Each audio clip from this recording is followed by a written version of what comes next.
Hi friends, ఇప్పుడు screen మీద కనిపిస్తున్న ఈ విగ్రహాన్ని ఒకసారి కేర్ఫుల్గా చూడండి. తెలిసిందా ఎవరో? హిందువుల ఆరాధ్య దైవం గణేశుడు. ఇది ఎక్కడ ఉందో తెలుసా? ఫేమస్ మసీద్ ఏరియా కుతుబ్ మినార్లో.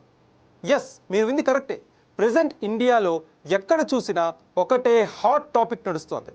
ఒకప్పుడు అక్కడ గుడి ఉండేది, దాన్ని మార్చి మసీదు కట్టారని కోర్టుల్లో లీగల్ ఫైట్స్ జరుగుతున్నాయి. అసలు ఈ వివాదాల వెనక ఉన్న సీక్రెట్స్ ఏంటి?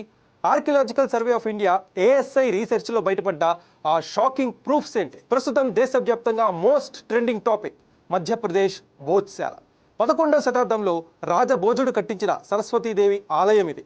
ఆ తర్వాత ముఘల్ ఎంపైర్లో గుడి ప్లేస్లోనే మసీదుని కట్టారు. కాలక్రమేణా ఇక్కడ ఒక అగ్రిమెంట్ ప్రకారం హిందువులు మంగళవారం పూజలు చేసుకునేవారు, శుక్రవారం ముస్లింలు నమాజ్ చేసుకునేవారు. అయితే ASI 2 ఏళ్లు పరిశీలన చేసి శాస్త్రీయ ఆధారాలు సేకరించి ఇది గుడే అని క్లారిటీ ఇచ్చింది. మధ్యప్రదేశ్ కోర్టు కూడా ముస్లింస్ ఇక్కడ నమాజ్ చేయవద్దని, వేరే చోట మసీదు కట్టుకోవాలని తీర్పునిచ్చింది. మసీదు నిర్మాణం కంటే ముందే ఆ ప్రాంతంలో భారీ ఆలయం ఉన్నట్టు పలు శిల్పాలు, స్తంభాల శిథిలాలు, శాసనాలు తెలియజేస్తున్నాయి. ప్రస్తుతం దేశవ్యాప్తంగా మరో హాట్ టాపిక్ వారణాసిలోని జ్ఞాన్ వాపి మసీద్.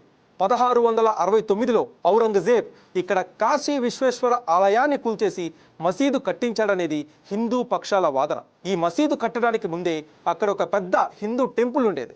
ఆ ఆలయ స్తంభాలనే ఈ మసీదు నిర్మాణానికి వాడారని ఆర్కియలాజికల్ సర్వే ఆఫ్ ఇండియా స్పష్టంగా చెప్పింది. ప్రస్తుతం కోర్టు పర్మిషన్తో ఇక్కడ భూగర్భ మందిరంలో అంటే సెల్లార్లో పూజలు కూడా మొదలైపోయాయి. కాశీ తర్వాత అంతటి ప్రాధాన్యత ఉన్న మరో వివాదం మధుర. శ్రీకృష్ణుడు జన్మించిన పవిత్ర స్థలంలో 1670లో ఔరంగజేబ్ కాలంలోనే కేశవదేవ్ ఆలయాన్ని పాక్షికంగా కూల్చేసి మసీదు నిర్మించారని హిందూ పక్షాలు అలహాబాద్ హైకోర్టుని ఆశ్రయించాయి. మొత్తం 14 ఎకరాల కృష్ణ జన్మభూమి ల్యాండ్లో ఈ మసీద్ అక్రమంగా కట్టబడింది కాబట్టి దీన్ని తొలగించి పూర్తిగా హిందువులకి అప్పగించాలనేది హిందువుల డిమాండ్. దీనిపై కూడా సర్వే జరపాలని లీగల్ బ్యాటిల్ నడుస్తోంది. అలాగే ఢిల్లీలోని ప్రసిద్ధ కుతుబ్ మినార్ కాంప్లెక్స్ లో ఉన్న మసీదుని 27 హిందూ జైన దేవాలయాల్ని ధ్వంసం చేసి కట్టారని స్వయంగా అక్కడి చారిత్రక శాసనాల్లోనే రాసి ఉంది. ఇక్కడి స్తంభాలపై ఇప్పటికీ వినాయకుడి విగ్రహాలు కనిపిస్తాయి.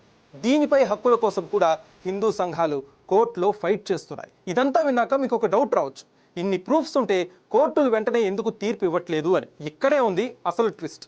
అదే 1991 ప్లేసెస్ ఆఫ్ వర్షిప్ యాక్ట్. ఈ రూల్ ప్రకారం 1947 ఆగస్ట్ 15 నాటికి ఇండియాలో ఏ ప్రార్థనా స్థలం ఏ మతానికి చెంది ఉందో ఫ్యూచర్లో కూడా దాన్ని అలాగే ఉంచాలి, దాన్ని మార్చడానికి వీల్లేదు. అయితే అయోధ్య కేసు మాత్రం దీనికి మినహాయింపు. కానీ ఇప్పుడు హిందూ పక్షాలు ఏమంటున్నాయంటే అసలు 1947 నాటికి అక్కడ ఉంది మసీదా లేకపోతే గుడా అని తెలుసుకునే ప్రాథమిక హక్కు మాకు ఉందని చెప్పి వాళ్ళు కోర్టులో ఫైట్ చేస్తున్నారు. దానికోసం సర్వే చేయొచ్చని కూడా వాళ్ళు వాదిస్తున్నారు.